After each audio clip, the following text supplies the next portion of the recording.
how to edit Mailchimp Footer. Hello guys and welcome to this new tutorial. In today's video I'm going to show you how simple and easy it is to edit a Mailchimp footer for the email.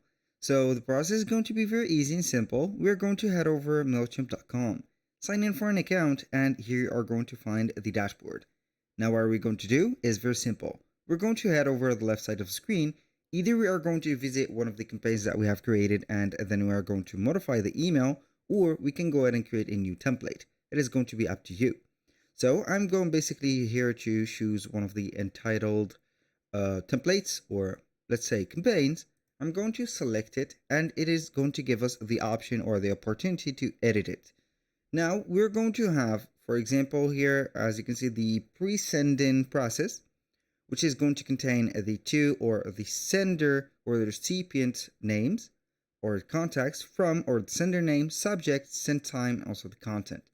We're going to click on edit design for the content, and we're going to head over the footer, which is going to be the last part of the email. So the email is going to be having a header, a body, and finally a footer. This is the footer. When you click on it, you're going to have the footer right there displaying. So you can go ahead and change the layout of it. For example, the logo at top, and also the text is going to be here at the bottom. Everything is going to be to the right side or left side. Here we are going to differentiate the logo from the text.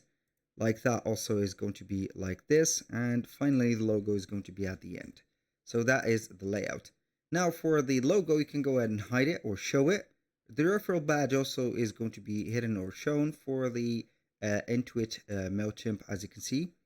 Colors, you can go ahead and choose a background color, for example, like that, or whatever you want. It is going to be something that you can control.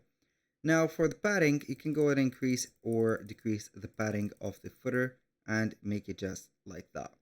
Now aside from that, you can go ahead and modify the text, add some, let's say, links, anchors, or put some anchors, add some merge tags, and etc. That was pretty much it for today's video. Thank you guys for watching. I hope that you have enjoyed the content, and I hope to see you on the next one.